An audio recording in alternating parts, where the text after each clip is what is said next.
Bonsoir et merci à vous tous d'être avec nous dans le programme du soir sur New World Info. Dans le décryptage de l'actualité, ce jour, on va évoquer les relations entre l'Angola et le Portugal. Luanda et Lisbonne tournent la page des tensions politiques. On évoque le sujet avec Mamadou Diouf, notre éditorialiste. Bonsoir Mamadou Diouf. Bonsoir Samuel. Je le disais, le président angolais João Lourenço et le premier ministre portugais Antonio Costa ont tourné la page mardi de plusieurs années de tensions politiques entre les deux pays en promettant de nouveaux coups de fouet à leur coopération économique à l'issue d'un tête-à-tête entre M. Costa et M. Lourenço. Lourenço s'est réjoui devant la presse que leur rencontre ait permis de faire prévaloir le bon sens, le pragmatisme et le sens de l'État afin que les relations entre les deux pays en sortent renforcées. Alors, d'abord, peut-être pour l'histoire, Mamadou Diouf, qu'est-ce qui s'est passé entre ces deux pays pour qu'il y ait brouille diplomatique? En fait, il y a deux choses. Il y a un peu d'histoire ancienne. Il ne faut pas oublier que le Portugal est l'ancienne puissance colonisatrice de l'Angola. Il ne faut pas oublier également que l'Angola n'a pas obtenu son indépendance en dansant indépendance tcha-tcha. Ils ont dû se battre pour obtenir leur indépendance. Donc, il y a un passé qui est là, qui généralement n'est pas totalement soldé. Mais la brouille actuelle vient du fait qu'un ancien vice-président du pays, qui a été également le patron de la Société nationale du pétrole, a commis à la limite un délit au niveau du Portugal en essayant de soudoyer un procureur portugais. Le Portugal n'a pas accepté, ça fait à peu près 5 ans, et le Portugal avait entamé une procédure pour qu'il soit jugé. En ce moment, Lourenço n'était pas encore président de l'Angola, c'est Eduardo qui était là, dos Santos, mais l'ancien président a toujours catégoriquement refusé que ce soit le Portugal qui le juge. Alors que le délit s'est passé au Portugal, raison pour laquelle le Portugal disait que c'était à eux de le juger.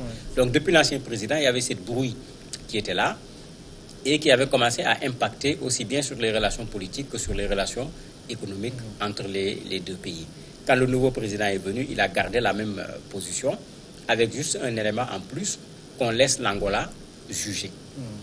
Et comme on l'a vu parler aujourd'hui de lutte contre la corruption, destituer même certains enfants de l'ancien président dos Santos, les gens pensent que peut-être il va aller jusqu'au bout de ce qu'il est en train de faire. C'est peut-être ce qui fait que le Portugal se dit qu'il est possible qu'il aille jusqu'au bout en jugeant ce monsieur qui ne l'a jamais été. Il fait partie des hommes les plus riches de l'Angola. L'autre élément qu'il faut dire, c'est que l'Angola a des difficultés économiques, puisque c'est le pétrole qui a lancé ce pays.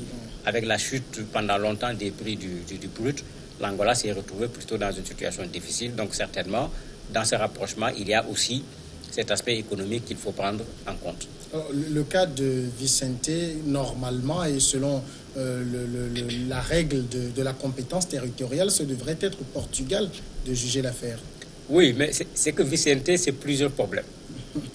Il y a ce problème que le Portugal soulève, mais il y a d'autres problèmes également qu'on soulève contre lui parce qu'on l'accuse d'avoir acheté un appartement de luxe à 760 000 €, des milliards de francs CFA. On l'accuse également de blanchiment d'argent. Donc il y a plusieurs choses en fait qui concernent ce monsieur qui est extrêmement riche, de corruption également au niveau de l'Angola, pendant qu'il était le premier responsable de la Société nationale du pétrole, qui est un énorme enjeu sur le plan financier au niveau de l'Angola. Donc avec le Portugal, il y a un problème, mais le monsieur est un porteur de casserole en quelque sorte, de sorte que même au niveau de l'Angola, les gens attendent, puisque le président a osé destituer même les enfants de l'ancien président. Les gens veulent qu'il aille, comme on dit, jusqu'au bout. Il y a plein d'officiels là-bas qui ont touché, ou bien même qui ont plongé, j'allais dire, dans la corruption.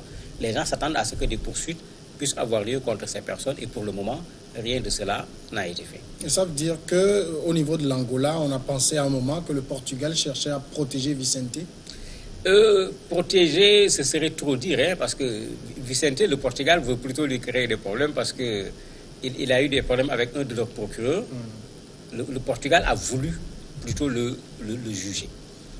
Maintenant, c'est plutôt l'Angola qu'on pense qu'il est en train de vouloir le protéger parce que présentement, il est député et c'est un des arguments que le président de la République donne en disant qu'il a son immunité En tant que député, il a l'immunité parlementaire.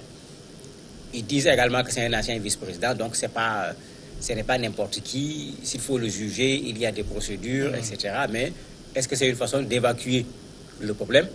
Ou bien est-ce qu'il a véritablement l'intention de le juger? Pour le moment, il est difficile de répondre à une telle question. Alors, cette personnalité, qu'est-ce qu'elle représente autant pour amener même deux pays à entrer dans une brouille diplomatique? Je disais que c'est quelqu'un qui est extrêmement riche, c'est un des plus riches dans ce pays. Généralement, ces gens qui ont l'argent, ils ont également les gens. C'est malheureusement ça la réalité dans nos pays. Il a été un vice-président du pays, donc c'est quelqu'un qui a certainement autant des appuis à l'intérieur du pays qu'à l'extérieur du pays. Parce que malheureusement, même dans le domaine du droit, avoir des moyens permet parfois de se sortir de situations parce que simplement on a des moyens. Il peut avoir également investi au niveau du Portugal ou bien même dans d'autres pays parce qu'à un certain moment, quand le pétrole marchait très fort, l'Angola a beaucoup investi au niveau du Portugal pendant que le Portugal rencontrait des difficultés sur le plan économique. Les gens parlaient même à l'époque de retournement de l'histoire parce que généralement, c'est la puissance coloniale qui vient investir dans l'ancienne colonie. Mais ici, c'est l'ancienne colonie qui était en train d'investir dans l'ancienne puissance coloniale et de soutenir en quelque sorte l'économie portugaise avec cet investissement-là. Est-ce que lui, il fait partie de ceux qui ont investi dans ce cadre-là? Je ne sais pas trop. Mais ce qui est sûr, comme on dit, c'est un gros poisson. Ce n'est pas un petit poisson. Quand on veut le pêcher, il faut prendre toutes les précautions, être sûr que si tu vas le mettre dans la barque ne risque pas de plonger carrément à l'intérieur de l'eau parce qu'on ne pêche pas les petits poissons comme on pêche les grands poissons. Alors aujourd'hui, en décidant de tourner la page des tensions politiques, est-ce que sur un plan économique, les deux pays ont à y gagner? Oui, les deux pays ont à y gagner puisque l'Angola rencontre des difficultés actuellement et le Portugal étant à l'intérieur de l'Union européenne, le Portugal s'est ressaisi, le Portugal souffle un peu, bien que ça fait partie des derniers pays au niveau de l'Union européenne. On a vu des PME, des PMI portugaises revenir s'installer progressivement au niveau de l'Angola et participer à cette relance sur le plan économique. Et c'est pourquoi, comme l'a dit le président lui-même, il dit qu'il veut que les relations s'en sortent renforcées. Il parlait également de pragmatisme, c'est-à-dire les deux pays. L'un a besoin de l'autre sur le plan économique, l'un a besoin de l'autre également sur le plan diplomatique, parce que l'Angola peut s'appuyer sur le Portugal par rapport à l'Union européenne. Je crois qu'ils sont en train de faire ce qu'on appelle de la réelle politique. Chacun a besoin de l'autre. Il va falloir voir comment résoudre ce problème Vicente sans pour autant que cela n'entache l'intérêt que les deux pays ont à remettre leurs relations dans les normes. Alors, finalement, en décidant, par exemple, sur le cas Vicente de le rendre à l'Angola, c'est quoi? C'est la pression angolaise qui a marché ou le Portugal a senti que j'avais effectivement besoin de l'Angola? Je me dis que c'est le Portugal qui a senti qu'ils avaient besoin de l'Angola. Parce que d'un point de vue juridique, il n'y a aucun problème qui se pose. Le délit sur lequel le Portugal se base pour vouloir juger Vicente, le délit principalement sur lequel il se base, ce délit a été commis au Portugal. Donc rien de plus normal que la justice portugaise se saisisse de cette affaire. Maintenant, depuis quand un État européen demande à ce que ces affaires soient jugées dans un État africain? C'est là où on voit la politique rentrer dans le dossier entre guillemets juridique, puisque généralement c'est le contraire. On considère qu'en Afrique, on n'est pas capable de juger les choses selon les règles.